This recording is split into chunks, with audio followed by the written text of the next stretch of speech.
Good afternoon, everyone. Welcome to this webinar on new grants to support Breakfast After the Bell. We know you all have really busy schedules, so we appreciate you making some time in your day to hear this information this afternoon. Today's webinar is hosted by California Food Policy Advocates. My name is Tia Shimada, and I'm the Director of Programs at CFPA. I'm going to be one of three voices that you hear on the webinar today. After I share just a few thoughts, I'm going to be turning the microphone over to our other panelists. We have with us today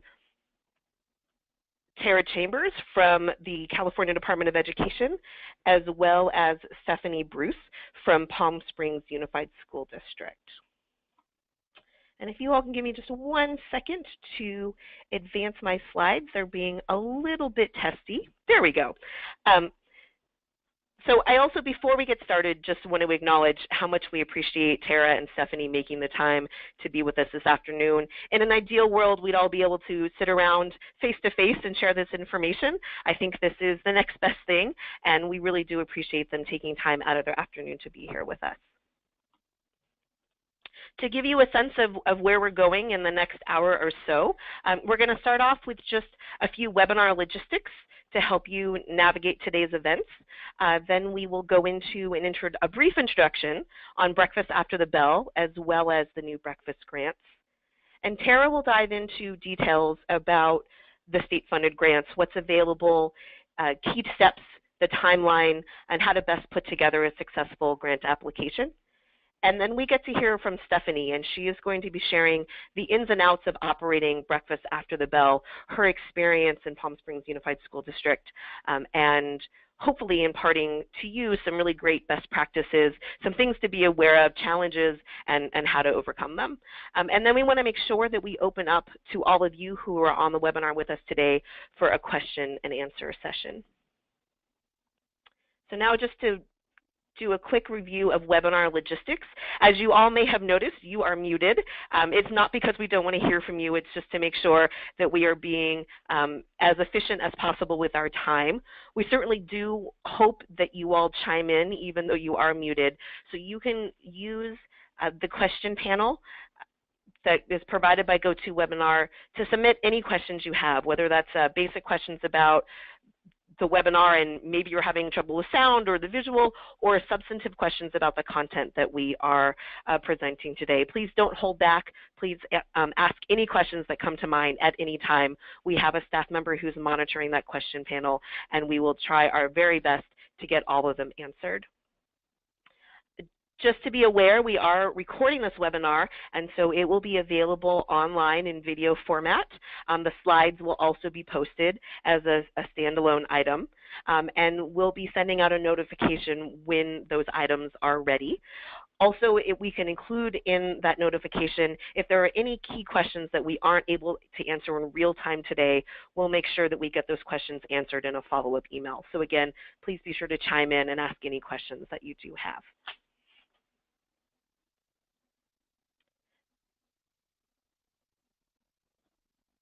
Before we go any further, apologies for my persnickety slides. I did want to just share a bit about California Food Policy Advocates. We are your hosts for the webinar today. And just to give you a sense of who this voice is coming to you across cyberspace, I am here representing CFPA. We are a statewide policy and advocacy organization that works to make sure that we have a healthy and productive California. We are particularly interested in the health and well-being of low-income Californians and ensuring that those folks have access to food that's nutritious and affordable. Among many topics, we work on the school breakfast program, trying to make sure that school breakfast reaches every child in need and provides food that's optimally nutritious. You can learn more about our work at cfpa.net if that might be of interest to you. I'm going to share just a few slides of information that you very well may already know, but hopefully this helps set some of the context for why we are so excited about the school breakfast grants and why we want to make sure that folks across the state know that these resources are available. If you take a look at California's public schools, more than 3 in 5 of our students or more than 3 million children are eligible for free and reduced price meals. And you all know as well as I do that those students who are eligible for FRP meals, those are students living in poverty, living at risk of hunger, students who are very likely struggling to reach their full potential because they don't have access to the most basic resources required for optimal learning and growth. School breakfast is certainly one of those resources and one of the ways that we can help children achieve at their very best. The challenge, of course, is that there is a school breakfast gap here in California. Across our state, there are 2 million vulnerable students who miss out on the health and academic benefits of school breakfast every day. And I don't share this stat to be intimidating or for it to be daunting. I think we all know that the folks who are on this call are willing to do the hard work of reaching those students who need school breakfast. And we also know that you need the resources in order to help you do that. And so while the school breakfast gap is very pressing and a great challenge, it's also a great opportunity. We are very excited that the new school breakfast grants this year are something that can help bridge that gap and fill that hole. And I know I'm preaching to the choir when I share this next slide, but I'm sharing it just in case there are folks in your world who are not convinced about why school breakfast is important. And as you'll hear from some of our other panelists today, it's not just the built-in champions who we need in order to advance school breakfast, but we need entire school communities to get on board. And sometimes it's not enough to talk about fighting hunger or to talk about filling bellies, but we need to talk about school breakfast from other points of view. So there is a great body of research available, and you can access many highlights of that research on our website, cfpa.net, that talk about the great benefits of school breakfast. And it goes beyond nutrition. We are talking about things like improved cognitive function and improved academic achievement, as well as decreases in suspensions and tardiness and aggressive behavior. Certainly things like decreases in obesity and diabetes, factors that are critical for the health and success of our students. So again, I know that you all understand the benefits of school breakfast, but in case there are folks in your world that you need to be able to influence and convince, we have materials available for you to help make that case.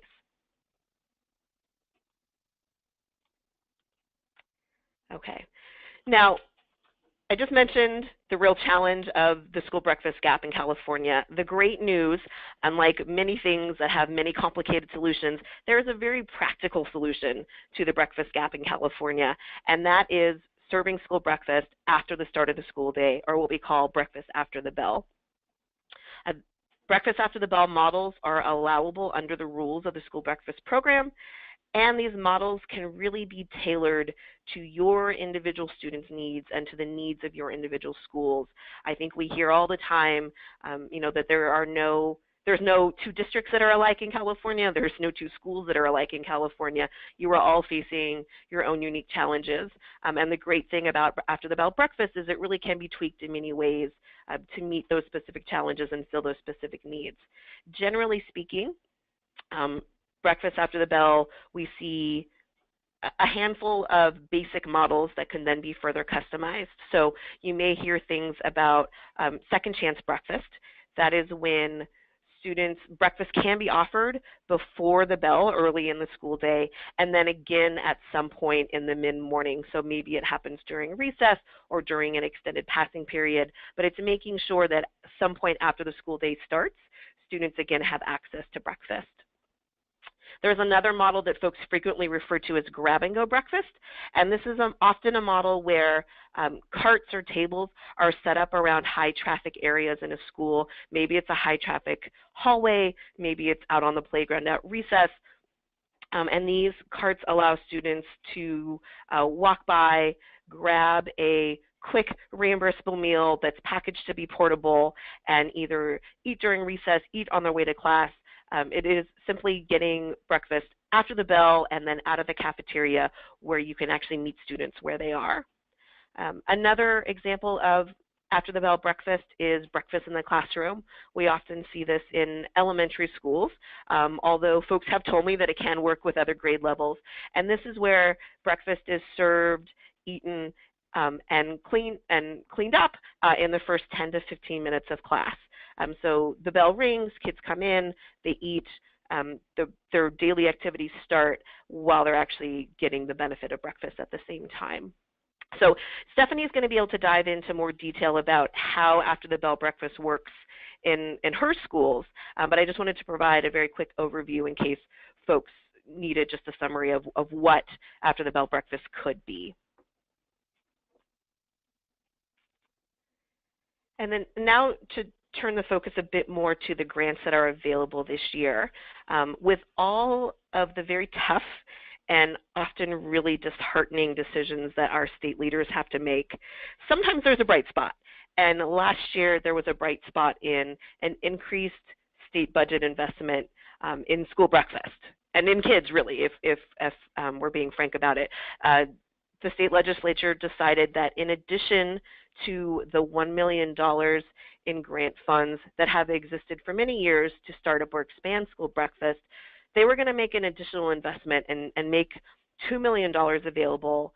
So this is in addition to the $1 million. So this $2 million is meant to be prioritized for After the Bell breakfast in high poverty schools. Like the existing $1 million in grant funds, these are for one-time costs for equipment, promotional materials, training, et cetera. And Tara is going to go into details about how the grants can be used and how to successfully apply. But we wanted to just give credit where credit is due, that this was a smart move on the part of the state legislature to increase this investment, and we're really excited that this increased investment is going to translate into more resources for all of you to be able to implement and expand school breakfast. Before I turn things over to our next presenter, Tara, I wanted to just leave you with a few resources to let you know that these are things that are available to you as you go about trying to increase breakfast participation.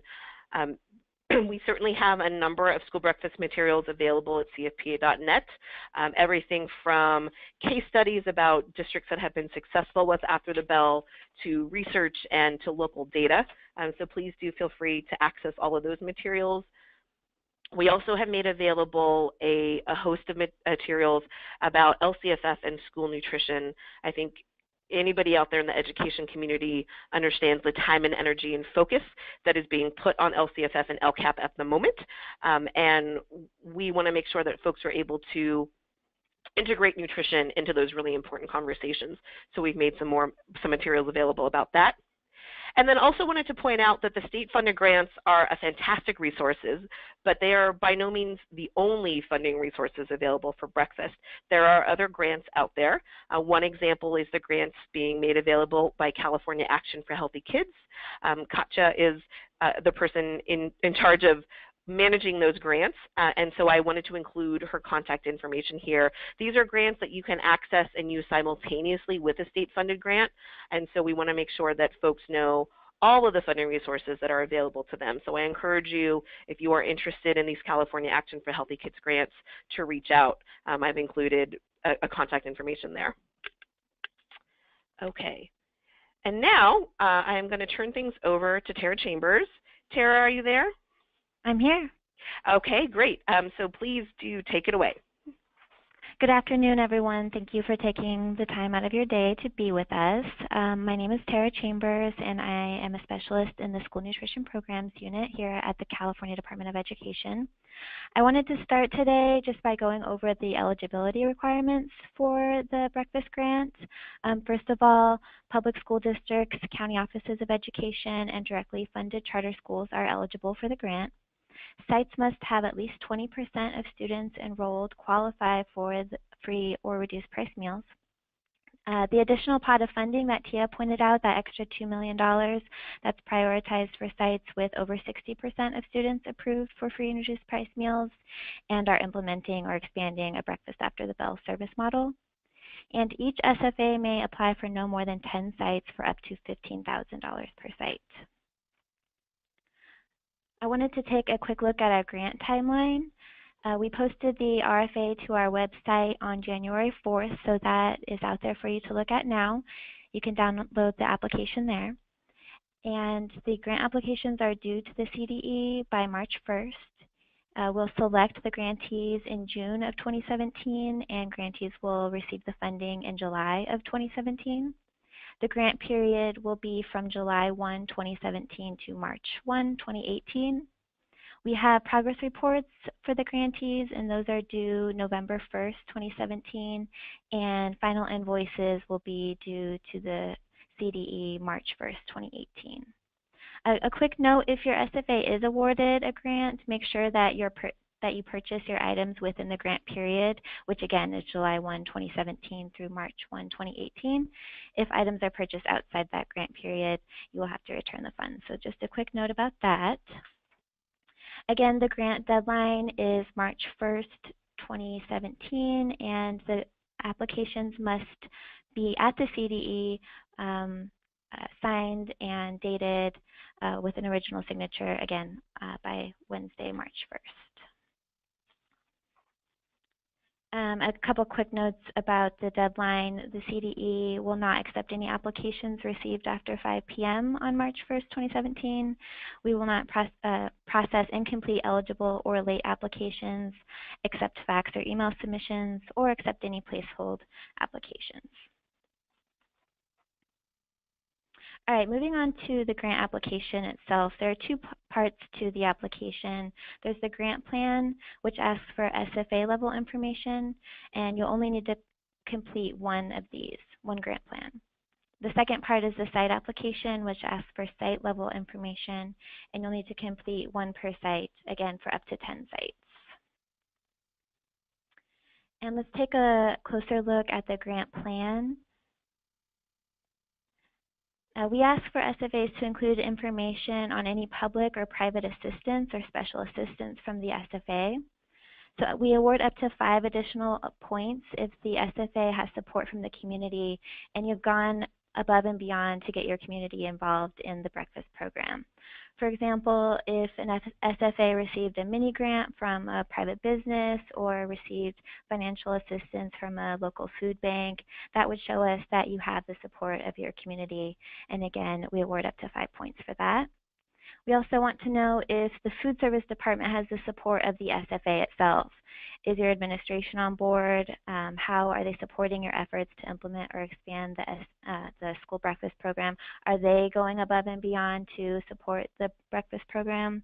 So for example, maybe the SFA is committing to an extensive outreach campaign for the breakfast program, or the SFA takes the time to train teachers on implementing breakfast in the classroom. So whatever it is, be specific. How much funding might the SFA provide from the general fund? If they are doing an outreach campaign, explain the details of that outreach campaign. And this will show us that you have the support from your SFA, which is really important. And note that if the SFA is providing additional funding, that funding should be coming from the general fund and not the cafeteria fund. We don't consider funding from the cafeteria fund to be special funding. And just really quick, going back to that special assistance, if you don't have any support really from your community, if you don't have anything to put, it's okay to leave that blank. We have awarded grants in the past to SFAs that don't have that extra support, so we still encourage you to apply if you don't have anything for that section. Okay, moving on to the next part of the grant plan, which are barriers. So in this section, you'll provide a detailed explanation that describes the existing barriers that hinder the SFA's ability to provide breakfast or decrease children's ability or desire to participate in breakfast. We award up to 5 points for this. Some common barriers that we see in applications are late buses arriving, students maybe aren't hungry first thing in the morning, or students would rather play than have to wait in line in the cafeteria, or the cafeteria isn't close to where the students usually congregate. So those are some common barriers that we see on grant applications. Moving on to the site application. So the first section here is that we ask you to include any innovative strategies that the site will implement to maximize participation. Some common innovative strategies we see, well, kind of the ones that Tia had just mentioned: second chance breakfast, breakfast in the classroom, grab and go breakfast. Those are common innovative strategies we see. If your strategy is sort of outside that, that's fine. Just go ahead and include details on what that strategy is. In this section, it's worth up to 30 points, so make sure that you're as specific and detailed as possible. I'll give some more hints for writing a good application in a few slides, but note that this is worth up to 30 points, so it's a big chunk of the application. Okay, moving on to budgets. The next is the budget section, where you will identify the purchases you would like to make using grant funds. There are 3 parts to the budget: equipment, outreach and promotion, and training. For equipment, you'll want to be specific and reflect the quantities for each item listed. Common items we see requested are ovens, refrigerators, carts, wireless POS systems.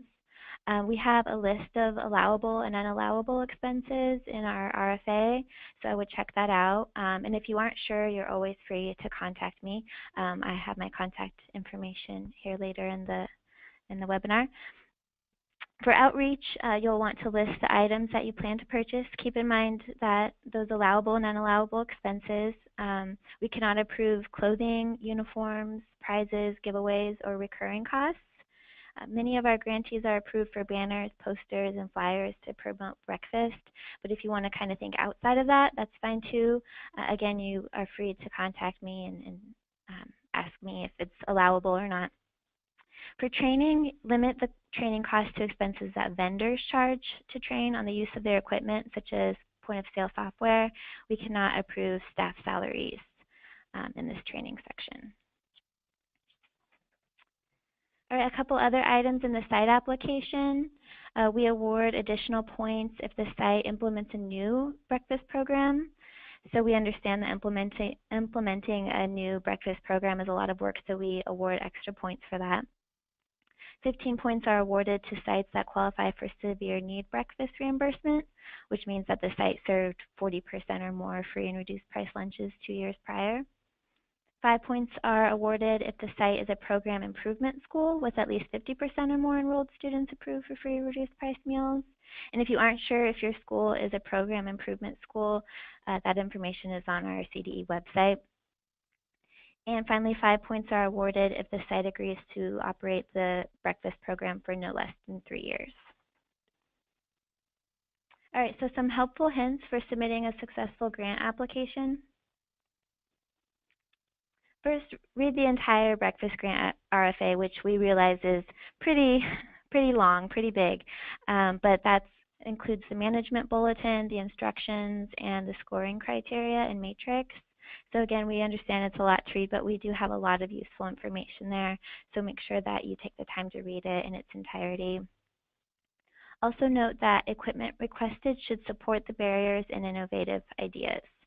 So let's say you write a compelling narrative for the need to implement second chance breakfast out on the playground during recess in the innovative ideas section. But then you request an oven to replace an old one in the equipment section.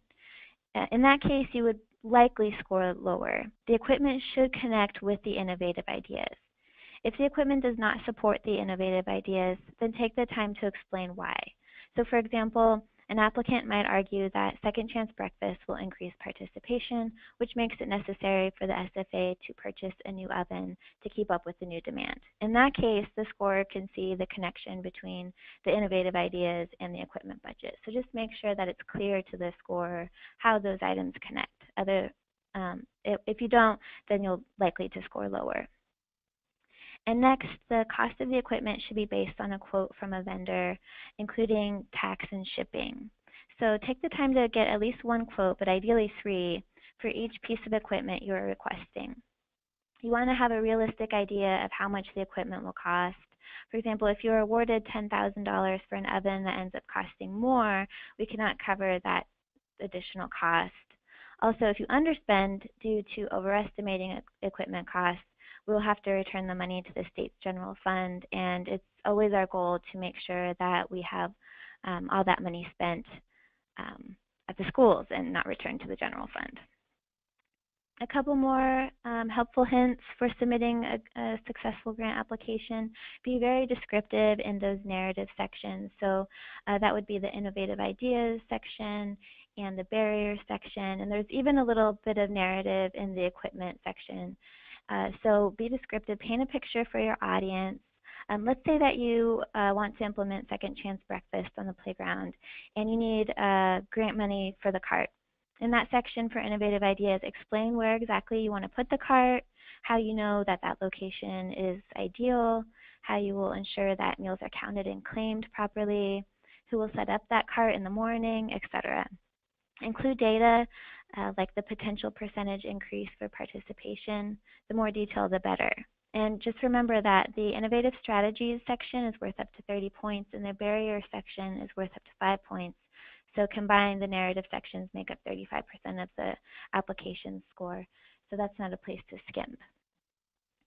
Also, when applying for the grant, work with all possible parties to ensure your plans can be carried out. This is really important.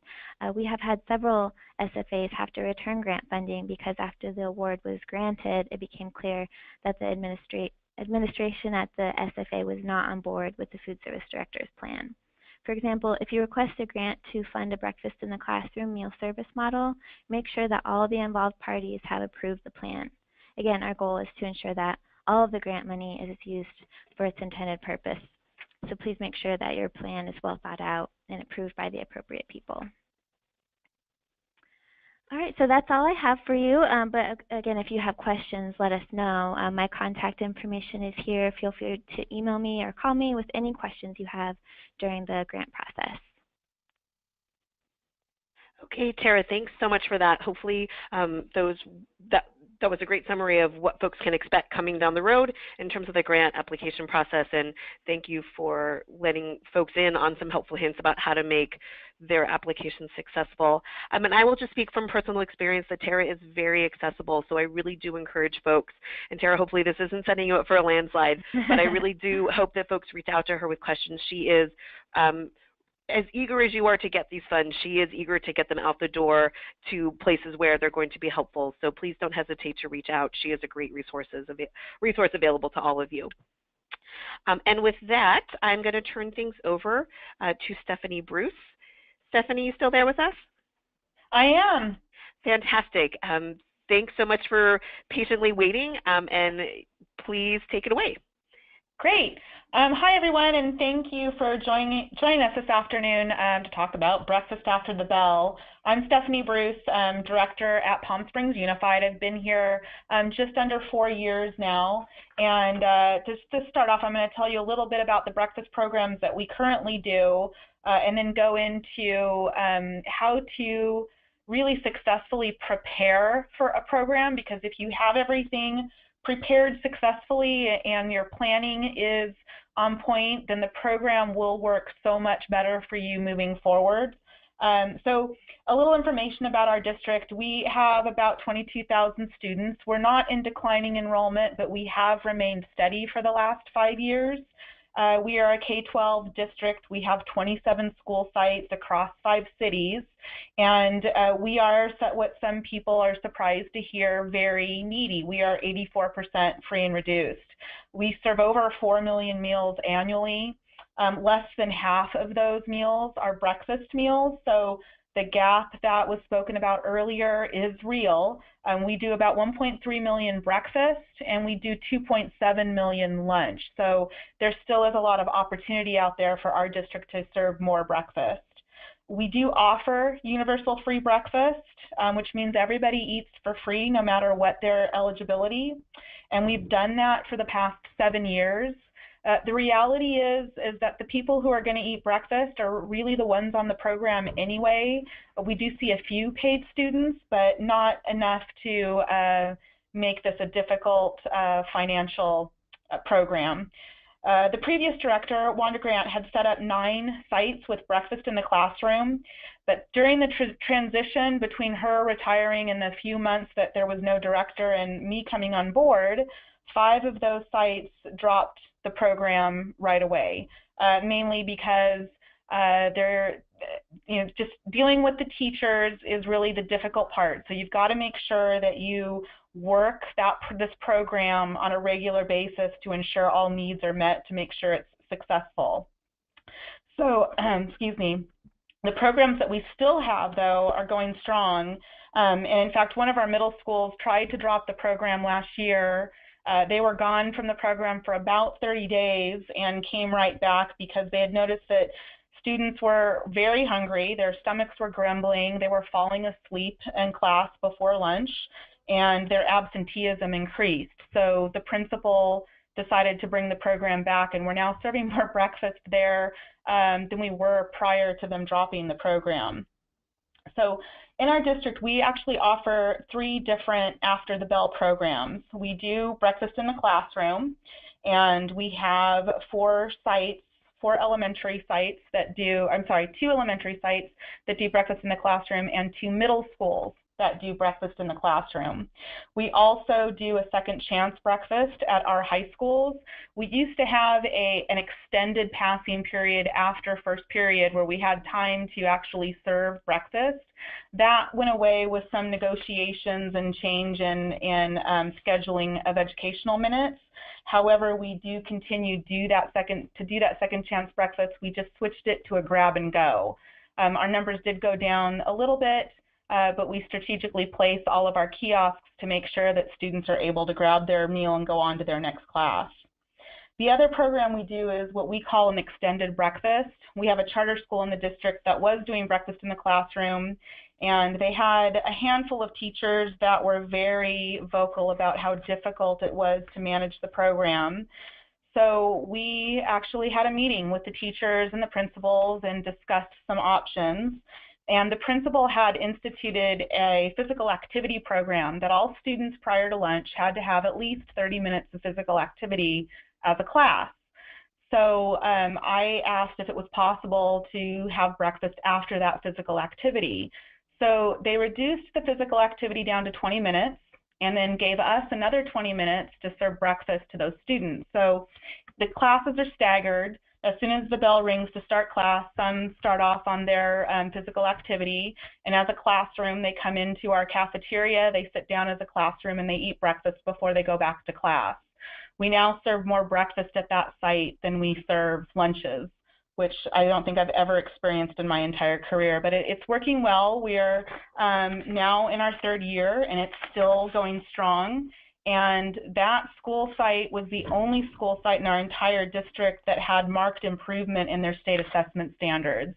And there's, I'm sure, a whole lot of reasons, but I'm going to take part of the credit for that breakfast program being part of that increase in those standards. So where do you start when you're going to do a breakfast in the classroom?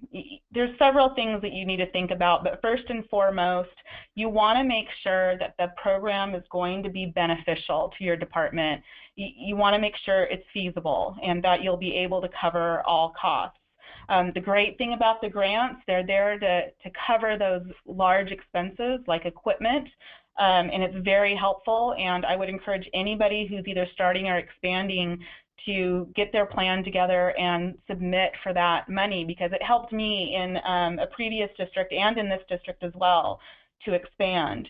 You want to make sure you know how many students are on campus before school and see if doing something after the bell would possibly increase that, which you know it will, but how will you be able to administer that program feasibly?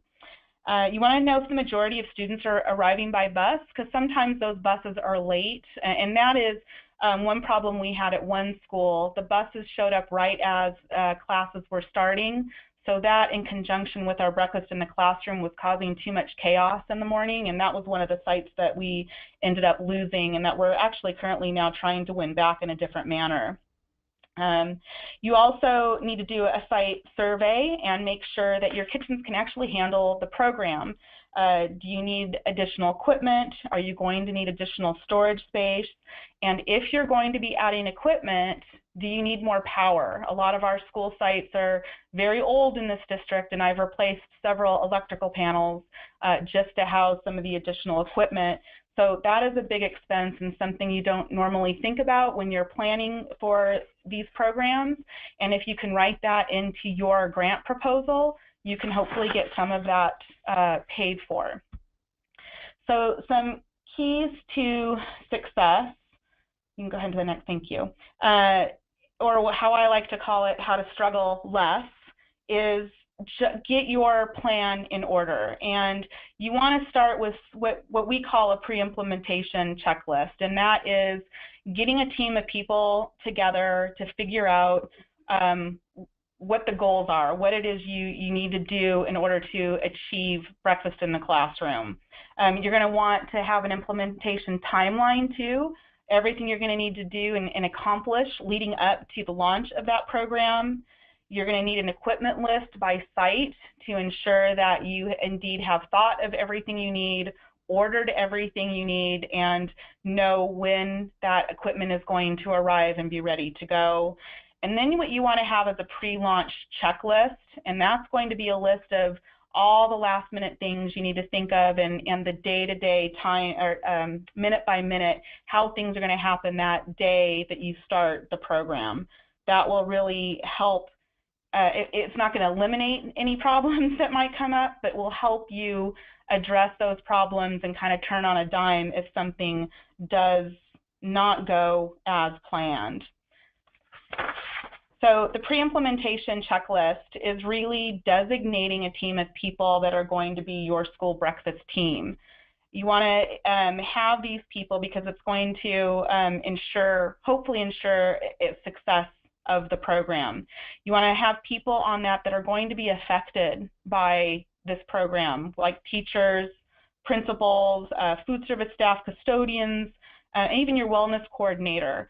Those are people you can consider to put on that committee.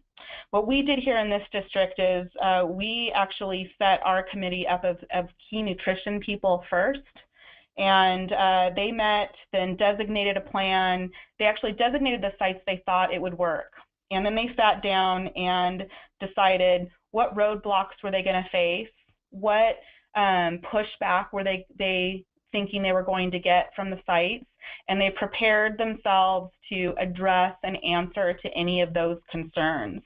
Then they met with the principal and pitched their idea, and many of the principals were on board immediately. And after that, then they scheduled a meeting with the site and spoke to the teachers, then the site staff, the custodians, the site administration, and addressed concerns, talked about the plan and how it would work, and took a vote, and the majority vote would win the breakfast program. The sites we were actually able to get started in this district were those sites that the breakfast team was actually most prepared for in addressing all of their issues. The other thing you want to do is really find a champion. I attend a lot of principal meetings, community meetings, parent-teacher meetings, and I listen and ask questions and provide information about our lunch program. And those people who I find to be most attentive in those presentations are usually the ones I go up to and ask if there's anything that they would like to do, with our program, or if there's anything they would like me to provide their students. And almost always breakfast comes up. And those are the people that you want to put on a committee to help you promote the program and sell the program to others in the district as well as their site. So once you get that together, you want to make sure that you develop a menu, because the menu is going to drive your program. It's going to tell you how much additional equipment you're going to need, how much storage you're going to need, and this is where you're really going to have to get creative in your grant proposal, as Tara mentioned earlier, to outline exactly all the equipment you're going to need and how you're going to use it so that they can provide you the money you need. You want to make sure you try to offer a variety of items. The menu that I have here is it's our breakfast menu for all of our school sites. Our breakfast in the classroom sites, pick one of those entrees. They provide both half cups of fruit, so they get 2 fruit servings, and they also get 2 milks in their bag so that students have a choice, so we can follow and adhere to all of the regulations. We do 3 hot meals a week and 2 cold meals a week, and each bag always has cereal in it because there are some students that is all they're going to eat is cereal. But we don't put enough in there so that everybody in the classroom will take it. We really want them to take a variety. You want to make sure that the entrees that you're choosing are easy to open, because if the teacher has to take time helping students open the packaging, you're going to lose that teacher pretty fast. It has to be easy for the students. You want to make it as less sticky as possible. And you also want to take into consideration all the other things they're going to need that's going to go along with that meal, be it placemats or wet naps and additional garbage bags in order to get all the food out of the classroom. So once you have your menu done, then you want to map out the school. If you're going to do a breakfast in the classroom, you want to decide, is your staff going to be delivering the meal, or are you going to have students come pick up the meal? Either way, you want to make sure that you map out the routes to the classroom. It's very important that you walk the campus yourself to each building and to each classroom to ensure that the route is clear without any roadblocks and without any distractions. We have one site that we've got several levels. There's a lot of stairs. So we had to actually deliver the meals to certain locations so that students wouldn't have to go up or down any stairs, and they pick it up from there and then go to their classroom. We also have 2-story buildings, so we deliver everything to the 2nd floor, and the students pick up their meals at a location on the 2nd floor so they don't have to go downstairs or enter an elevator. Whatever you choose, you just want to make sure that there isn't anything where someone can injure themselves as well. So even though you map out the campus to start the program, you want to make sure you periodically walk the campus again to ensure that nothing needs repair, something hasn't shown up in a location that shouldn't be there, or somebody hasn't blocked off a route. We've had that happen before too. So after you map out the school, then you're going to identify and purchase all of your equipment. So you want to make sure you've got a list of all the refrigeration you're going to need, any additional storage that you may need, and what kind of transport carts are you going to use. We actually use the ones in the picture on the right, and we have 4 different bags for each classroom so that we can switch out. 2 bags actually go to a classroom a day, and then we have to keep 2 bags back, and we fill them with all the other non-refrigerated items the day before, and then put everything, the hot items and the refrigerated items in the morning. But you're going to want to make sure that you have enough space for all this extra equipment. It adds up. So we use the MPRs in order to fill all of these bags every morning.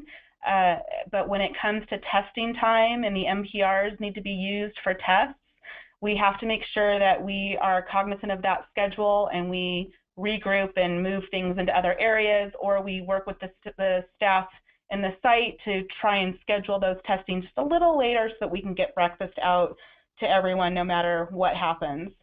And no matter what you do, you are always going to need more trash cans. Once the program got started here, when I first started, I walked the campuses of each one with our custodian so that he could show me how the trash worked and what he needed. And we added maybe, I think, 4 trash cans in one site, 3 trash cans in another, and I put them on the dollies, and he strategically places them between the pods of classrooms, and the students or the teachers come out with the trash bag. When they're done, they throw it in the trash can, and then we remove the trash can so the trash is removed very easily. We make sure we provide at least 2 wet naps to each student too, so they can wash their hands before they eat, wash their hands after they eat, and then they're given a larger wet nap so that the desks can be cleaned off after breakfast. So we want to make sure that we leave nothing behind. So the last thing you want to do is develop your timeline. Your menu, again, will drive everything. You want to start with some taste testing some items if you can. Make sure you get things on the menu that you know the students are going to eat and that they'll be happy to eat in that classroom environment. Once you have the menu done, you can determine what equipment you're going to need. The grants, again, like I said earlier, will be very helpful in utilizing this. Then you're going to have to look at labor, and this is going to be your greatest expense next to the equipment. This will also take the most time, so plan for setbacks. I don't care how many times the vendor tells me what their lead time is, or it's always at least as long as they say. So when you're ordering refrigerators, I always ask, what's your lead time? And they'll tell me 4 weeks. So I plan on 4 weeks and it comes in 8 weeks. So just make sure that you have a backup plan, or you allow a little buffer time when you're ordering all of that equipment. Training also is going to take some time, so you want to make sure that you work with other departments to ensure everyone has the training they need, like the teachers, the custodians. You might want to videotape some of the training, so you can post it on a YouTube channel, and anytime a new teacher comes in or a new custodian comes in, you've got a video of how the process works so that they can be trained very easily, and you don't have to go back and have people travel to another area in order to receive that training. You want to work with each site to set up the delivery timeline as well, because every site is going to be different, and you want to make sure that that timeline is practiced and that you've worked out all the kinks. The one thing you don't want to do is encroach on any additional instructional minutes than you have to. That's another great point for the teachers to use when they want to try and negate your program. But if you work with the teachers, work with the site administration, and be very cognizant of that, then the program can eventually manage itself. Finally, you want to promote your program, and you want to make sure that everybody knows about it, the community, the parents, the students, the teachers, and you're going to continually do this once that program is started. The promotion doesn't end once you launch the program. We go back and do robocalls home about every 4 months just to remind people that we have a breakfast program, because you'll start to see the numbers go down a little bit. Some parents, you know, they send breakfast with their kids, or they eat breakfast at home, and you'll see some kind of taper off. You just want to remind them, like, hey, we're serving breakfast in the classroom at this site. You don't need to serve your student at home. They can eat with us, and the participation will go back up again. Once breakfast is done, everything goes back in those bags, and the students that deliver it brings it back to the cafeteria, where we then separate the waste, and that's how we know how many students we've served. Rosters go with each bag, rosters come back with each bag, and that's how we file our claim for reimbursement. So it's all pretty organized and works pretty smoothly right now in our site. So once you get a grant, or once you decide what you need and you've got to apply for a grant, there's 2 ways that have been mentioned. You're going to start a new program, or you're going to expand a current program. I've been able to do both, and I've used grants for both. The very first program I started was in a smaller district of 9,000 students, about 60% free and reduced, and we used grants to fund 2 walk-in refrigerators, 2 walk-in freezers, and all the equipment we needed to start a breakfast in the classroom program in 6 of our 10 sites. And the way I wrote the grant was to show how much we were going to increase in participation, how much cubic feet I was going to need in order to provide that additional food for that program. And we were able to put all the costs and dollars to that, and we were fully funded, which helped us tremendously to start a program in that district.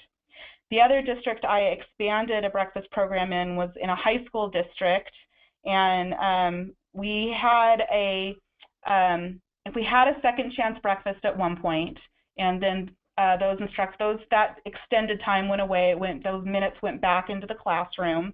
So we decided to add a grab and go program. And I wrote the grant and actually took pictures and drew concepts of the kiosks that we wanted to use in order to put them in certain locations throughout the school, where we would catch students going from first period to second period and able to hand them a pre-packed meal.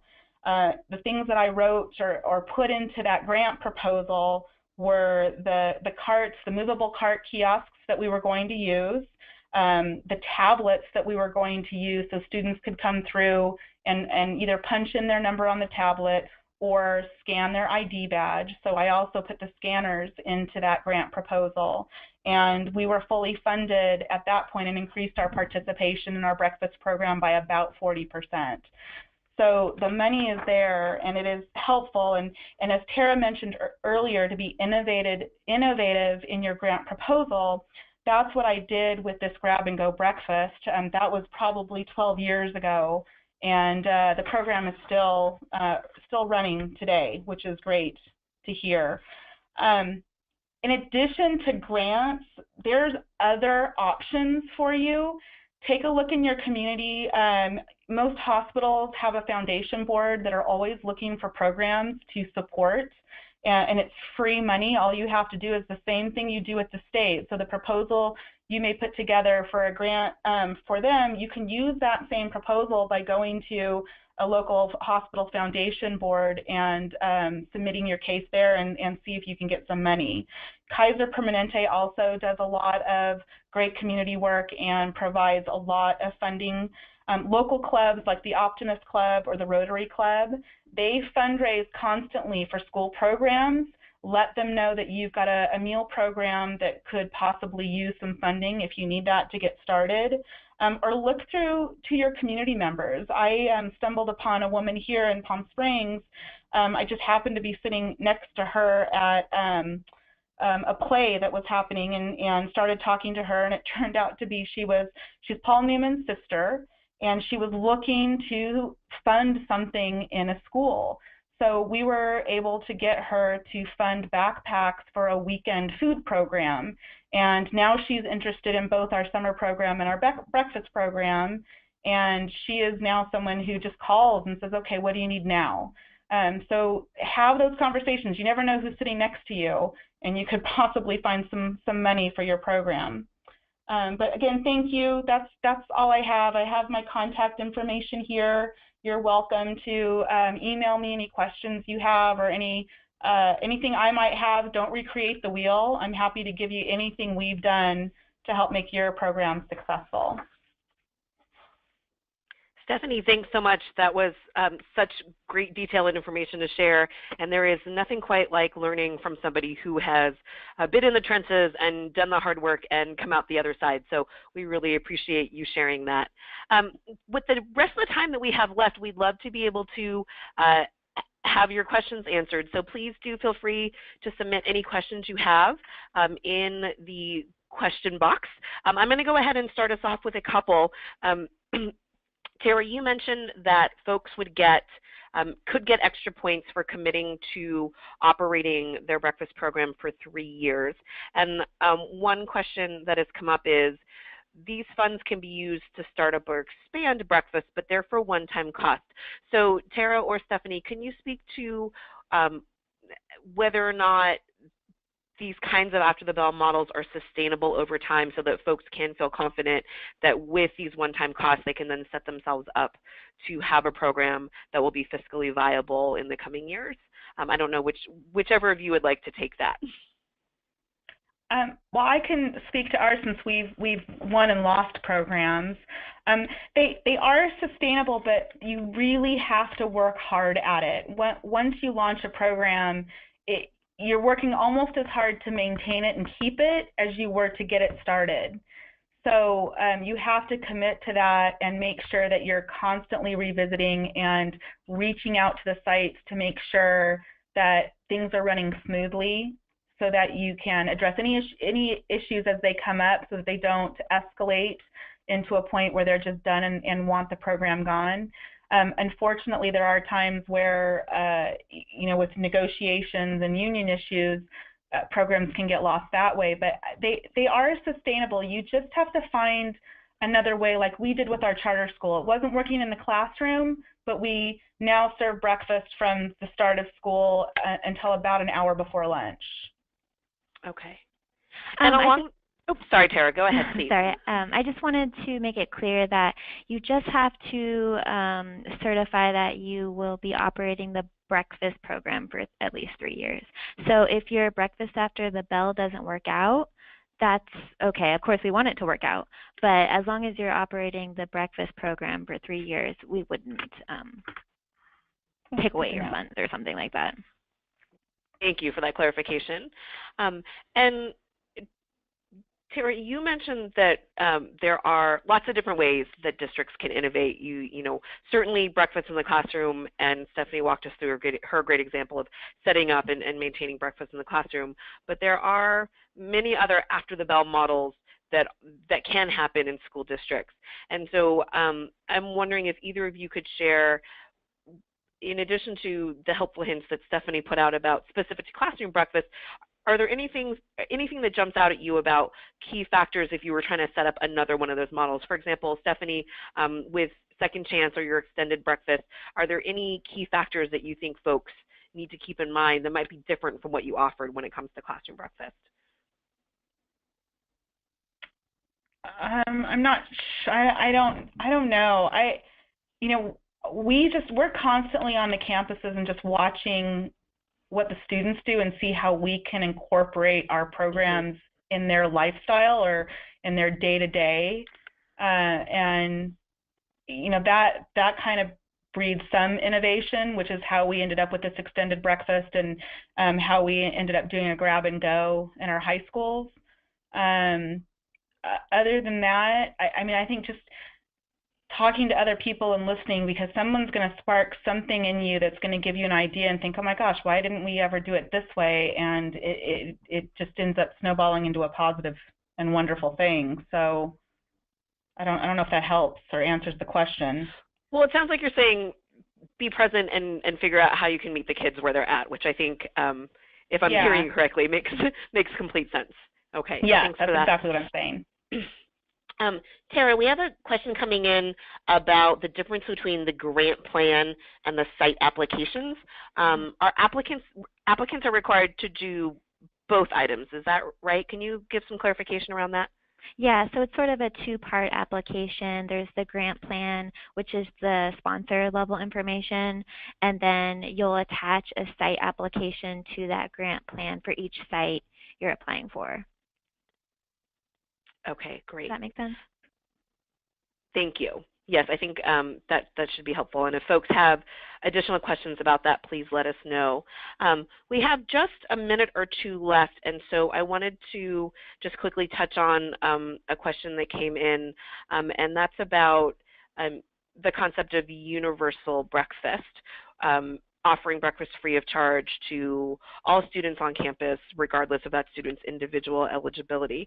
And there are a couple of different ways that folks can do universal breakfast. I'm wondering, Stephanie, are you all a CEP site or P2, or do you just simply have a no charge model for all students? Yeah, we're not a CEP. Unfortunately, we can't get the information from CalPADS to qualify. Okay. But we do. All of my elementary sites at breakfast are Provision 2, but that's only recently. We were just a no pricing at breakfast, and students would have to come in and punch in their number to be served. We went to Provision 2 at the elementary sites because they come in and we don't see them again. There's no way for them to get a second meal. So in order to speed up the process, we went to Provision 2 so that we could count their heads instead of having them remember a 10-digit number, which is what we use in this district. So we just did that for ease of service, really. But we, like I said, we're 84% free and reduced, and so it's feasible for us to do a universal and to not charge that reduced copay or the paid student at breakfast time. Okay, thank you for that. And wanting to be respectful of everybody's time, it is 2:59, so I'm going to go ahead and wrap us up. I will remind everyone that we'll be posting the recording of this webinar as well as the slide deck, and we'll follow up in an email to let you know when that's available. Of course, if you have any questions at all, please feel free to reach out to anyone who was on the panel today. I'm going to leave you with my contact information. If you send me a question, I will make sure that it gets to Tara or Stephanie, whoever can best answer that question. And before we sign off, just want to thank everyone again. Stephanie, Tara, thank you so much for your time. Everyone who stayed on the line with us today, thanks for your attention. Again, please send us questions. We are here to be a resource for you and here to help. And we really do hope that folks who are on with us today end up applying for these grant resources. So thank you, everyone, and please enjoy the rest of your afternoon.